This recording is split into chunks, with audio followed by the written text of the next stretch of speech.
שלום לכם. אנחנו בעיצומה של המלחמה.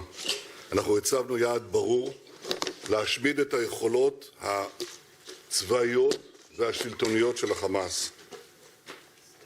את הדברים האלה אנחנו עושים באופן שיטתי.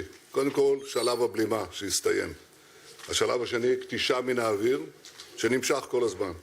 השלב השלישי, צה"ל הרחיב את כניסתו הקרקעית לתוך רצועת עזה. הוא עושה זה בצעדים מדודים, מאוד עוצמתיים, תוך התקדמות שיטתית, צעד אחר צעד, ואני חייב להגיד שאנחנו נותנים אמון מלא גם בשיטה, גם בהנהגה, תחת הרמטכ"ל, ואנחנו עושים זאת כל העם וכל הנהגת העם.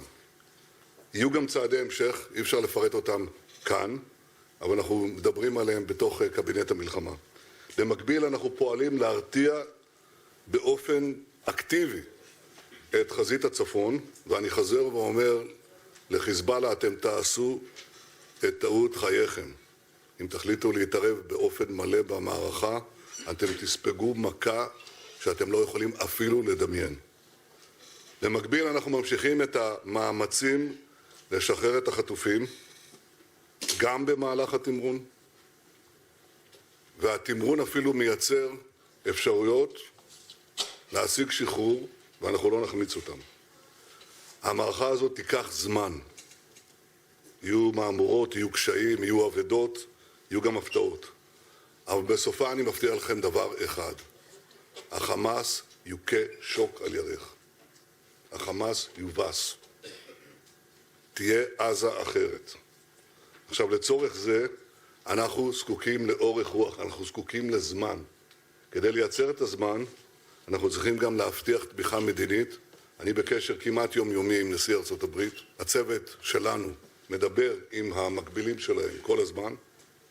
אנחנו מבהירים שאנחנו נלחמים לא רק את המלחמה שלנו, אלא גם את המלחמה שלהם. כי אם החמאס לא יובס, אז ציר הרשע ינצח, ואם ציר הרשע ינצח, העולם החופשי יפסיד, העולם המערבי והעולם הערבי כולו יפסיד, ויהיה איום גדול על האנושות. הקרב שלנו הוא הקרב על הקיום שלנו, אבל קרב גם על העתיד שלהם. ובכן, מאמץ מדיני, הסברתי, וכל מי שיכול להירתם לזה צריך לעשות זאת. המאמץ השני זה מאמץ הומניטרי.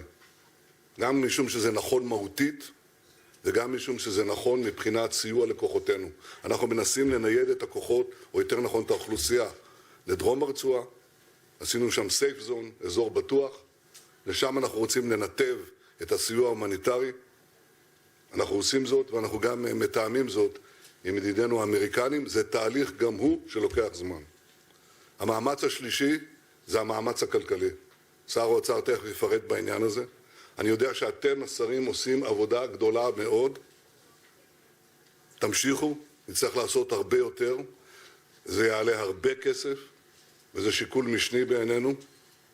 אנחנו נעשה מה שצריך, נעשה יותר, וחשוב גם שתציגו את הדברים שאתם עושים לציבור בצורה מסודרת. גם בעניין הזה שר האוצר יפרט.